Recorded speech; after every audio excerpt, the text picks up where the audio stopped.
I'm so glad you're here this morning. I'm just going to get into the wing. I don't really have a whole lot to say this morning. And so, Brother Bowers, if you'd come up, come preach for us, and there you go.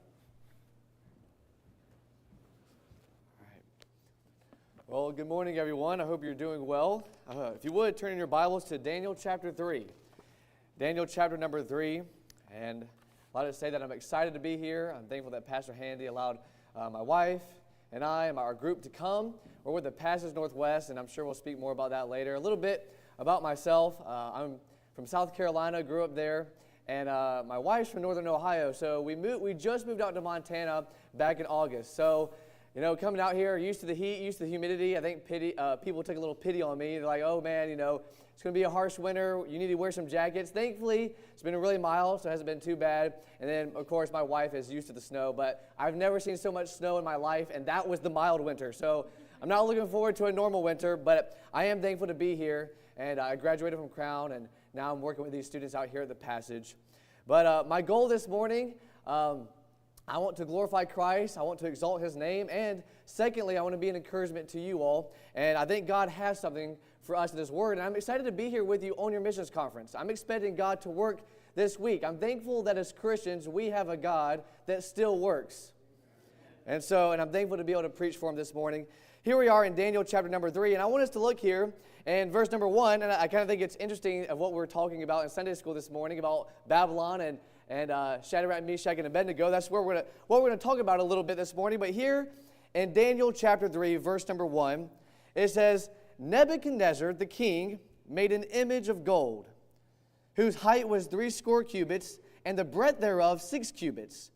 He set it up in the plain of Dura, in the province of Babylon. What did we just learn from that first verse? We see that there's King Nebuchadnezzar, and what's he doing? He's setting up a golden image. But what's his purpose for this golden image? Was it just to set up a golden image and it looked pretty, you know, or just to honor somebody? Of course not. Look at verse number 4.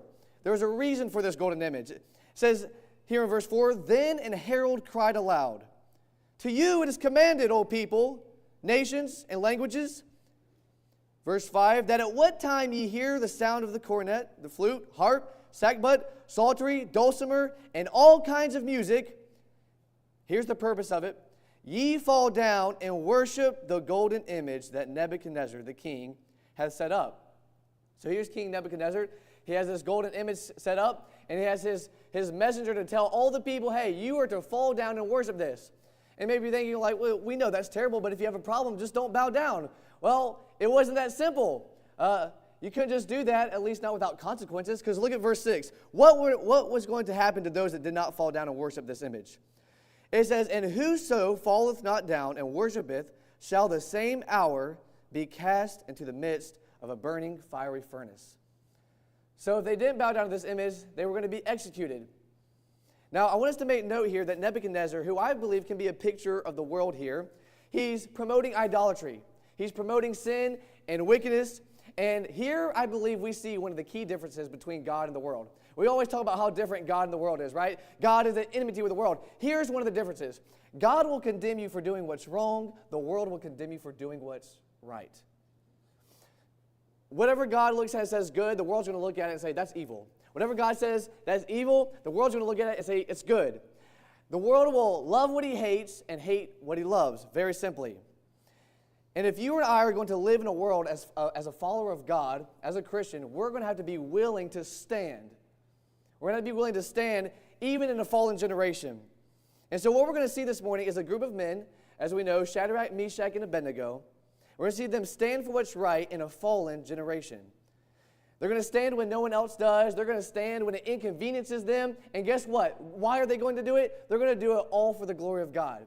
And so if you are taking notes this morning, the title is Standing in a Fallen Generation. Standing in a fallen generation. Now, I think there's a lot of exciting truths in this passage we're going to read. So, again, if you're taking notes, standing in a fallen generation, and point number 1 is this. They stood